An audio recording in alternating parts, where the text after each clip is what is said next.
Hi hello ನಮಸ್ಕಾರ friends, ಎಲ್ಲರೂ ಹೆಂಗಿದ್ದೀರಿ? ಆರಾಮಿದ್ರಿ? ನಾವು ಆರಾಮಿದ್ದೆ ನೋಡ್ರಿ. ಟೈಮ್ 8 ಗಂಟೆಗೆ ರೀ. ಈಗ ಬ್ಲಾಗ್ ಸ್ಟಾರ್ಟ್ ಮಾಡೀನಿ ರೀ. ಬರೀ ಇವತ್ತಿನ ಬ್ಲಾಗನ್ನು ಸ್ಟಾರ್ಟ್ ಮಾಡಮ್ರಿ. ಹೂವು ಅಂತಂದ್ರೆ ಬಿಸಿ ಬಿಸಿ ಚಾ ಮಾಡಿದ್ರಿ. ಈಗ ಚಾ ಕುಡಿತೀವಿ ರೀ. ಚಾ ಕುಡ್ದು ಅಡುಗೆ ಮಾಡಬೇಕು. ತಮ್ಮ ಸಾಲಿ ಹೋಗ್ತಾನ, ಅವ್ನಿಗೆ ಟಿಫನ್ ರೆಡಿ ಮಾಡಬೇಕು. ಆಯ್ತಾಯ್ತು, ಬರ್ರಿ ಚಾ ಕುಡಿ ಬರ್ರಿ ಎಲ್ಲರೂ. ಬರ್ರಿ ಎಲ್ಲರೂ ಚಾ ಕುಡಿಯಮಂತ್ರಿ. ಮೊದಲೀಗ ನಮ್ಮ ಸಮ್ಮು ಸಾಲಿಗೆ ಹೋಲುತ್ತಾನ್ರಿ. ಅವನಿಗೆ ರೋಡಿನ ತನಕ ಬಿಟ್ಟು ಬರ್ಲಕ್ಕೆ ಹೊಂಟೀನಿ. ಅಲ್ಲಿ ಹೋಗಿ ದುಕಾನ್ ಮೇಲೆ ಕುಂದ್ರಿಸ್ಬಂದ್ರೆ ಅವ್ನ ವ್ಯಾನ್ ಬಂದಾಗ ಅವ್ನು ಹೋಗ್ತಾನೆ. ನನಗೆ ಒಂದು ಸ್ವಲ್ಪ ತಿಲ್ಲಕ್ಕೆ ಬೇಕಂತ್ರಿ ಏನೋ, ಅದಕ್ಕೆ ತಿಲ್ಲಕ್ಕಿಸ್ಕೊಟ್ಟ ಬಿಟ್ಟು ಬರ್ತೀನಿ ರೀ. ಇಲ್ಲಿ ನೋಡ್ರಿ ಹೆಂಗೆ ನಡೆದಾಡ್ರಿ ನಮ್ಮ ಸಮೃದ್ಧಿ. ಅವ್ನ ಡ್ರೆಸ್ ಹಾಕ್ಕೊಂಡ್ರಿ ಈಗಿನು. ಓ ಯಾಕ ಊರಿಗೆ ಬಂದೀವಿ ಅಂದ್ರೆ ತಾನೇ ಮಿಸ್ ಫೋನ್ ಹಚ್ತಾಳ. ನಾನು ಬರಕತ್ತಿ ಎಣ್ಣೆ ಹಾಕಿನಲ್ಲಿ ನಡಿ. ಇಲ್ಲ ಬಂದಿಲ್ಲ ನಡಿ, ನೋಡ್ತೀನಿ ನಡಿ. ಅಲ್ಲಿ ನಡಿ, ಬಂದಿಲ್ಲ ನಡಿ. ಈಗ ಹೀಗೆ ನೋಡೇ ಎಣ್ಣೆ ಹಾಕಿನ ಮಗ. ನಡಿ. ನಿಮ್ಮ ಪಪ್ಪ ಕಳಿಸ್ತೀನಿ ಮಧ್ಯಾಹ್ನಕ್ಕೆಲ್ಲ ನೋಡಿ ಬಾ ಅಂತೇಳಿ. ನೀ ಕೆಸರ ತಂಗದ ಈ ಕಡೆ ಬಾ ಬೂಟಿಗೆ ನಡಿಯಮ್ಮ. ಏಕೆ ಬಿಟ್ಟ ಬಾ ಅಂತೀನಿ. ಈ ಕಡೆ ಬಾ, ಕೆಸರ ಹತ್ತದ.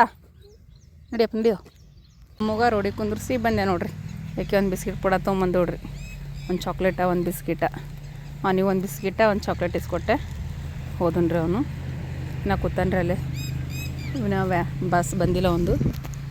ತೊಗರಿ ನೋಡ್ರಿ ಎಷ್ಟು ಚಂದ ಕಾಣಕತ್ತದ ರೀ. ಬಾ ನಡಿಯಮ್ಮ. ಅದು ರೊಟ್ಟಿ ಮಾಡೋದಾಗ್ಯದ್ರಿ. ಇನ್ನೊಂದು 2 ರೊಟ್ಟಿ ಇತ್ತು ರೀ. ಅದಿಷ್ಟು ಹಾಕ್ತಿದ್ದೆ. ನಮ್ಮ ಸಮ ಎಲ್ಲಿ ದುಡಿ ಮಾಡ್ದೆ. ಮತ್ತು ವ್ಯಾನ್ ಬರಂಗದ ಅಂಥೇಳಿ ಅದಕ್ಕೆ ಅವನಿಗೆ ಬಿಟ್ಟು ಬರ್ಲಕ್ಕೆ ಬಂದೆ. ಅವು 2 ರೊಟ್ಟಿ ಅವ್ವ ಮಾಡಕತ್ತಾಳ. ಈಗ ನಾವು ಹೋಗೋ ತನಕ ರೊಟ್ಟಿ ಆಗಿರ್ತದೆ ರೀ. ಅದು ಯಾಕಂದ್ರೆ ಒಂದು 2-3 ರೊಟ್ಟಿನೇ ಐತ್ರಿ. ಅದಿಷ್ಟು ಅವ್ವ ಮಾಡಿದ್ರು. ಈಗ ನಾವು ಹೊಲಕ್ಕೆ ಬುತ್ತಿ ಅದು ಕಟ್ಕೊಡ್ಬೇಕು ರೀ. ಅವ್ವ ಅನ್ನ ಸಾಂಬಾರೆಲ್ಲ ಮಾಡ್ಯಾಳ.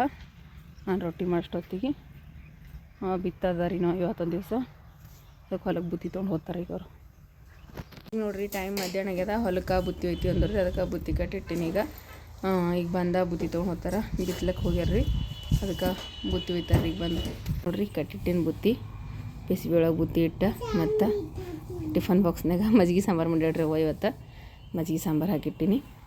ಈಗ ದಿಂಡು ಹಚ್ಕೊಂಡು ಹೊಲಕ್ಕೆ ಬರ್ತಾರಂತ್ರಿ. ಬಂದ ತೊಗೊಂಡು ಹೋಗ್ತಾರೆ ಬುತ್ತಿ. ಕರಿಬೇವಿನ ಗಿಡ ನೋಡ್ರಿ ಎಷ್ಟು ಚಂದಾಗ್ಯದ್ರಿ. ನಿನ್ನೆ ಮನೆ ನೋಡಿದ್ರೆ ಮಳೆ ಬರೋಕ್ಕಿಂತ ಮೊದಲ ಸಣ್ಣದೈತ್ರಿ. ಎಷ್ಟು ಚಂದ ಆಗ್ಯದ ನೋಡ್ರಿ. ಈ ಕರಿಬೇವಿನ ಗಿಡ ಇಷ್ಟು ಆಗ್ಬೇಕಂತಂದ್ರೆ ಇದಕ್ಕೆ ಕಾರಣನ ನೀವು ರೀ ಫ್ರೆಂಡ್ಸ್. ಯಾಕಂದ್ರೆ ನೀವು ಕಮೆಂಟ್ ಮಾಡಿ ಹೇಳ್ತಿದ್ರಿ, ಅಕ್ಕ ನೀವು ಹೊಲದೊಳಗಿರ್ತೀರಿ, ಕರಿಬೇವಿನ ಗಿಡ ನೀವು ಹಾಕ್ರಿ. ಯಾಕಂದ್ರೆ ನಾನು ಒಣಗಿದ ಕರಿಬೇವು ಎಲ್ಲ ನನ್ನ ರೆಸಿಪಿಗೆ ಯೂಸ್ ಮಾಡೋದ್ರಲ್ಲಿ ಅಂತ ನೀವು ಹೇಳಿದ್ರಿ. ಕಮೆಂಟ್ ಮಾಡಿ ನೀವು ಕರಿಬೇವಿನ ಗಿಡ ಹಚ್ಚಿರಿ ಅಕ್ಕ, ಫ್ರೆಶ್ ಆಗಿ ತಾಜಾ ಕರಿಬೇವು ಇರ್ತದೆ ಅಂಥೇಳಿ. ಅದಕ್ಕೆ ನಾವು ಹಚ್ಚಿದ್ದೇವೆ ರೀ. ಬ್ಯಾಸಿಗೆ ಟೈಮ್ನಾಗ ಹಚ್ಚಿದ್ದೆವು. ಮಳೆ ಇಲ್ದಕ್ಕೆ ಬರೋಬ್ಬರಿ ಇದಾಗಿರಲಿಲ್ಲ. ಈಗ ನೋಡಿರಿ ಎಷ್ಟು ಚಂದ ಆಗ್ಯದ್ರಿ ಕರಿಬೇವಿನ ಗಿಡ. ಈ ಕರಿಬೇವಿನ ಗಿಡ ಇಷ್ಟ ಆಗೋಕ್ಕೆ ಕಾರಣನ ನೀವು ರೀ ಫ್ರೆಂಡ್ಸ. ನಿಮ್ಮೆಲ್ಲರ ಕಮೆಂಟ್ ನೋಡಿನ ನಾನು ಕರಿಬೇವಿನ ಗಿಡ ಹಚ್ಚಿದ್ರಿ. ಇಲ್ಲೇ ಗುಲಾಬಿ ಹೂವಿನ ಗಿಡ ಹಚ್ಚಿದ್ರಿ. ಇದು ಮನೆಗೆ ಬಿಟ್ಟದ. ಮತ್ತು ಇದು ದಾಸವಾಳ ಹೂವಿನ ಗಿಡ ನೋಡಿರಿ. ಇದೊಂದು ಚಂದ ಚಿಗಿಲಿಕತ್ತದ ನೋಡಿರಿ. ಈಗ ಇದೊಂದು ದಾಸವಾಳ ಹೂವಿನ ಗಿಡ ಹಚ್ಚೀನಿ. ಮತ್ತು ಚೆಂಡು ಹೂವಿನ ಗಿಡಗಳನ್ನ ಇದ್ದಾವ್ರಿ ಅಲ್ಲೊಂದಷ್ಟು. ಅಂದ್ರೆ ಹೋದ ವರ್ಷ ಈ ಬೀಜ ಬಿದ್ದ ಹೋದ ವರ್ಷ ಹಾಕಿದ್ದೇವ್ರಿ ನಾವು ಅಲ್ಲಿ ಚೆಂಡು ಹೂವಿನ ಗಿಡ. ಅವು ಬೀಜ ಬಿದ್ದ ಚಂದ ಆಗ್ಯಾವ್ರಿ ಈಗ. ಮತ್ತು ಕಡ್ಲಿ ಪಲ್ಯ ನೋಡಿರಿ. ಒಂದಷ್ಟು ಬುರ್ಬುರಿ ಆಗಿದ್ದ ಕಡ್ಲಿ ಬೀಜ ಇದ್ದವು ರೀ. ಅವು ತಂದ ಹೊಲ್ದಾಗ ಚೆಲ್ಲಿ ಬಿಟ್ಟಿದ್ರಿ. ಅದನ್ನು ನೋಡಿರಿ ಕಡ್ಲಿ ಪಲ್ಯ ನೋಡಿರಿ ಎಷ್ಟು ಚಂದಾಗ್ಯದ ನೋಡ್ತಿರ್ಬೋದ್ರಿ. ಇಲ್ಲಿ ಈಗ ತೊಗರಿ ಬಿತ್ತಾರ್ರಿ ಇದ್ರಾಗ. ಇದ್ರೊಳಗನೆ ಕಡ್ಲಿ ಪಲ್ಯ ಎದ್ದಿದ್ರಿ ಗಿಡ. ಒಂದು ಸರ್ತಿ ಪಲ್ಯ ಉಳ್ಳಕ್ಕೆ ಆಗ್ತದೆ, ಏನು ಮಾಡ್ತದೆ ಗೊತ್ತಿಲ್ಲ. ತೊಗರಿ ನೋಡ್ರಿ ಇದು. ಬಾಯಿಗಳಿಗಂತೂ ನೀರೇ ಇಲ್ಲರಿ ಒಟ್ಟು. ಮತ್ತು ಇಲ್ಲಿ ನೋಡ್ರಿ ಅವ್ರಿಗೆ ಬೀಜ ಹಾಕ್ಯಾರ್ರಿ. ಅವ್ರಿಗೆ ಗಿಡಗಳ್ನ ಇದ್ದಾವೆ ನೋಡ್ರಿ. ಇಲ್ಲಿ ನೋಡ್ರಿ ಅವ್ರಿಗೆ ಬೀಜ ನೋಡ್ತಿರ್ಬೋದ್ರಿ. ಇವ ಅವ್ರಿಗೆ ಬೀಜ ಅವರಿ. ಇವ ಅಲ್ಲಿ ಇಲ್ಲಿ ಅಷ್ಟು ಅವ್ರಿಗೆ ಬೀಜ ಹಾಕ್ಯಾರ. ಅಂದ್ರೆ ಇವ ಇಲ್ಲಿ ಕಟ್ಗಿಗೆ ಬೇಳೆ ಹೋಗ್ತದೆ ಅಂಥೇಳಿ ಅವ್ರಿಗೆ ಬೀಜ ಹಾಕ್ಯಾರ್ರಿ. ಮಣ್ಣು ಹಾಕ್ಯಾರ. ಮತ್ತು ಇದು ಹೀರೆ ಬೀಜ ರೀ. ಹೀರೆಕಾಯಿ ಮತ್ತು ಅವ್ರಿಗೆ ಬೀಜ ಹಾಕ್ಯಾರ್ರಿ. ಮಳೆ ಬಂದಲ್ರಿ ಈಗ. ಈ ಟೈಮ್ನಾಗ ಹಾಕಿದ್ರನ್ನ ಚಂದ ಆಗ್ತಾವ್ರಿ ಅವು. ಬಾಯಿ ನೋಡ್ರಿ ಪೂರ ಖಾಲಿ ರೀ. ಬಾಯಿಗೆ ನೀರೇ ಇಲ್ಲರಿ ಒಂದು ಹನಿ ಭೀ.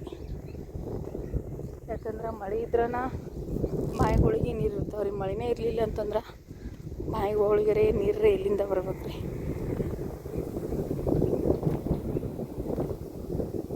ಇಲ್ಲಿ ನೋಡ್ರಿ ಬಾಯಿ ಪೂರ್ತಿ ಖಾಲಿ ರೀ. ಒಂದು ಸ್ವಲ್ಪ ನೀರವ ರೀ. ಅದು ಭೀ ನೀರು ಬರೋಲ್ದು ಹಾಕ್ತೇವೆ ಅಂತೇಳಿ ಅದೊಂದು ಸ್ವಲ್ಪ ನೀರವ ನೋಡ್ರಿ.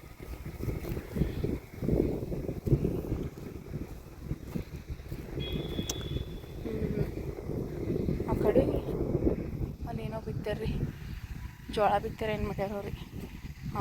ಇದಕ್ಕೆ ಆತು ಅಂಥೇಳಿ, ಆಕಳಿಗೆ ಆತು ಅಂಥೇಳಿ ಆ ಕಡೆ ಒಂದು ಸ್ವಲ್ಪ ಕಡೆ ಜೋಳ ಬಿತ್ತಾರೇನೋ ರೀ. ಯಾಕಂದ್ರೆ ಆಕಳಿಗೆ ಮೇವು ಬೇಕಲ್ರಿ, ಹಸಿದ ಹಾಕ್ಯಾರ್ರಿ. ಈಗ ನಾನು ಕಬ್ಬಿನ ಹೊಲದ ಕಡೆಗೆ ಹೊಂಟೀನಿ ರೀ. ಅಂತ ರೈತರ ಪರಿಸ್ಥಿತಿ ಅಂತೂ ಹೇಳೋಕ್ಕಾಗಂಗಿಲ್ಲ ರೀ. ಯಾಕಂತಂದ್ರೆ ಭಾಳ ಅಂದ್ರೆ ಭಾಳ ಕಷ್ಟಕರವಾದ ಜೀವನ ಅಂತಂದ್ರೆ ರೈತರದ ಅಂತ ಹೇಳ್ಬೋದು ರೀ. ಯಾಕಂದ್ರೆ ಮಳೆ ಬಂದರೂ ಕಷ್ಟ, ಮಳೆ ಬರಲಿಲ್ಲ ಅಂದರೂ ಕಷ್ಟ, ಮತ್ತು ಹೊಲದೊಳಗೆ ಒಂದು ಸ್ವಲ್ಪ ಫರಕ್ ಆದ್ರೂ ಕಷ್ಟ ರೀ. ಈಗ ಸದ್ಯ ನಮ್ಮ ಕಬ್ಬಿನ ಹೊಲದ ಪರಿಸ್ಥಿತಿ ಯಾವ ರೀತಿ ಅಂತ ತೋರಿಸ್ತೀನಿ ರೀ ನಾನು, ಹೆಂಗೆ ಅಂತ ಹೇಳಿ. ಮಾಡ ಬೇರೆ ಆಗ್ಯದ್ರಿ. ನಮ್ಮ ಕಬ್ಬ ಇಷ್ಟೊಂದು ರೊಕ್ಕ ಹಾಕಿ ನಾವು ಇಷ್ಟೊಂದು ಬೆಳೆಸಿ ಈ ರೀತಿ ಆತಂತ ಅಂದ್ಕೊಂಡಿರ್ಲಿಲ್ಲ ರೀ.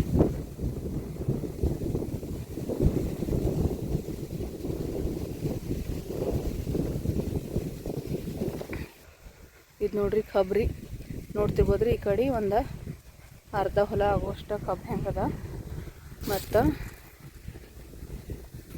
ಆ ಕಡೆ ಕಬ್ಬು ನೋಡಿದ್ರೆ ನಿಮಗೆ ಕಣ್ಣಾಗ ನೀರ ಬರ್ತಾವೆ ರೀ.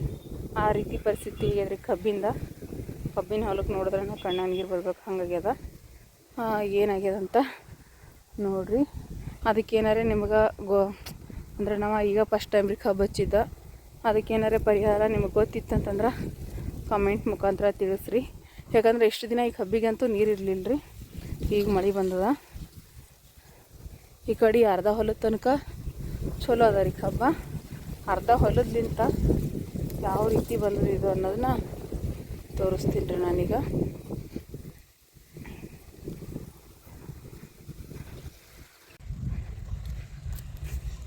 ಯಾಕಂದ್ರೆ ನಾವು ಕಬ್ಬು ಹಚ್ಬೇಕಾದ್ರೆ ಗೊತ್ತಿರಂಗಿಲ್ಲ ಯಾವ ರೀತಿ ಅಂಥೇಳಿ. ಆದ್ರೆ ಅದು ಈ ರೀತಿ ಆಗ್ತದ ಕಬ್ಬು ಹಚ್ಚಿದ ಮೇಲೆ ಅಂಥೇಳಿ ಅಂದ್ಕೊಂಡು ಇರಲಿಲ್ಲ ರೀ ನಾವು ಮನಸ್ಸಿನಾಗೂ. ಆ ರೀತಿ ಆಗಿಬಿಟ್ಟದ. ಇಲ್ಲೇ ನೋಡ್ರಿ ಕಬ್ಬ. ಈಗ ಇದು ಏನಿಲ್ಲ ಅಂತಂದ್ರೆ ಒಂದು 6ರಿಂದ 7 ತಿಂಗಳು ಬೆಳೀರಿದು ಕಬ್ಬೀಗ. ಏನಂತಾರಲ್ರಿ ಅದು, ಯಾವುದು 26 ಜನವರಿ ರೀ. 26 ಜನವರಿಗೆ ಕಬ್ಬು ಹಾಕಿದ್ರಿ ಇದು. ಅವತ್ತು 26 ಜನವರಿ ದಿನ ಹಾಕಿದ ಕಬ್ಬು ನೋಡ್ರಿ ಎಷ್ಟದ ಇದು ಹೆಂಗದ ಅಂಥೇಳಿ ನೋಡ್ತಿರ್ಬೋದ. ಇಷ್ಟ ಅದ ರೀ ಇದು. ಒಟ್ಟು ಬೆಳೆದೇ ಇಲ್ಲರಿ ಈ ಕಡೆ ಕಬ್ಬ. ಈ ಕಡೆ ಒಂದು ಅರ್ಧ ಕಬ್ಬು ಚಲೋ ಅದ ರೀ, ಅರ್ಧ ಕಬ್ಬು ಬೆಳೆದಿಲ್ಲ ರೀ. ಈ ಅರ್ಧ ಕಬ್ಬ ಯಾಕೆ ಬೆಳೆದಿಲ್ಲ ಅಂತಂದ್ರೆ ರೀ, ನೀರು ಇಲ್ಲಾರ್ದಕ್ಕಂತಂದ್ರೆ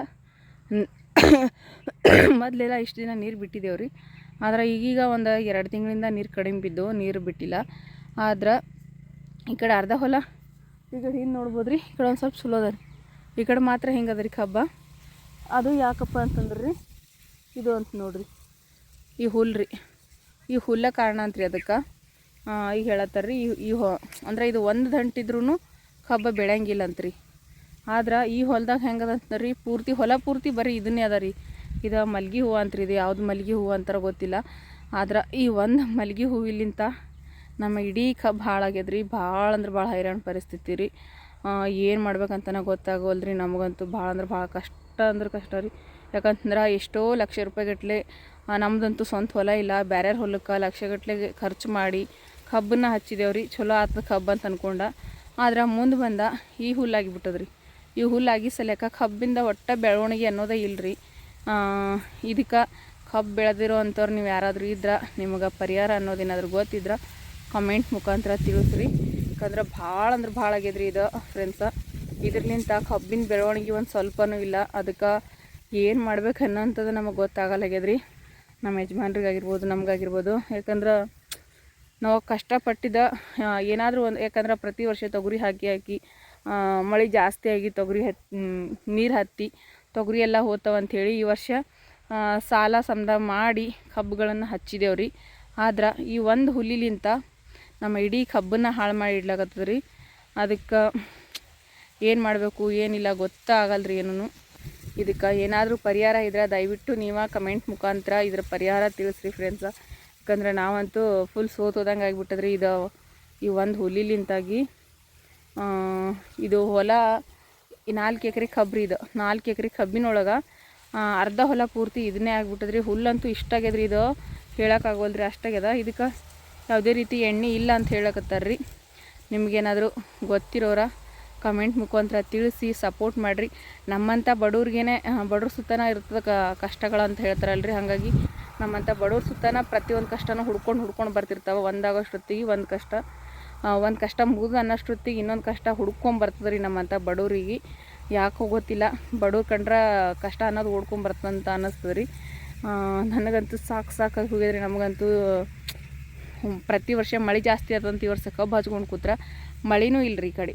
ಅದ್ರಾಗ ಈ ರೀತಿ ಇರೋವಂಥ ಕಬ್ಬ ಚಂದತ್ನೇ ಆತಂತ ಅಂದ್ಕೊಂಡ್ರೆ ಈ ರೀತಿ ಹುಲ್ಲಾಗಿ ಎಲ್ಲ ಈ ರೀತಿ ಹಾಳಾಗಿಬಿಟ್ಟದ್ರಿ. ಅದಕ್ಕೆ ಏನು ಮಾಡಬೇಕು ಏನಿಲ್ಲ ಒಂದು ತಿಳಿಲಾರ್ದಂಗೆ ಆಗ್ಯದ. ನಾವು ಪಟ್ಟಿರೋ ಕಷ್ಟಕ್ಕೆ ಪ್ರತಿಫಲ ಅನ್ನೋದು ಯಾವಾಗ ಸಿಗ್ತದೋ ಗೊತ್ತಿಲ್ಲ. ನಮ್ಮಂಥ ರೈತರ ಜೀವನನ ಇಷ್ಟ ನೋಡ್ರಿ.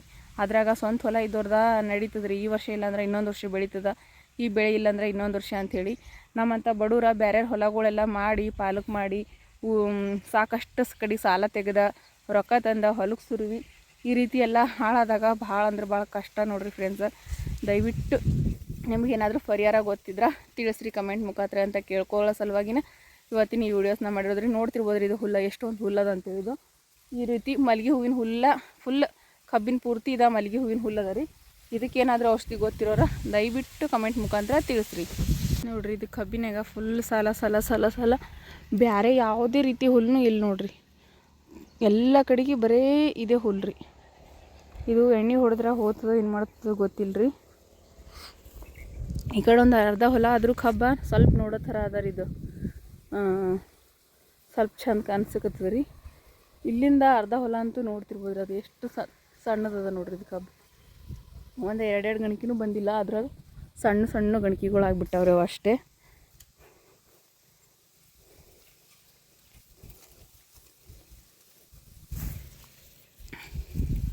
ಈ ಕಡೆದೊಂದು ಸ್ವಲ್ಪ ಚಂದ ಅನ್ನಿಸ್ತೀರಿ. ಇದು ಅರ್ಧ ಹೊಲಿಂತ ಕಬ್ಬ, ಅರ್ಧ ಹೊಲಿಂತಂತೂ ಏನಿಲ್ಲ ರೀ ಕಬ್ಬ.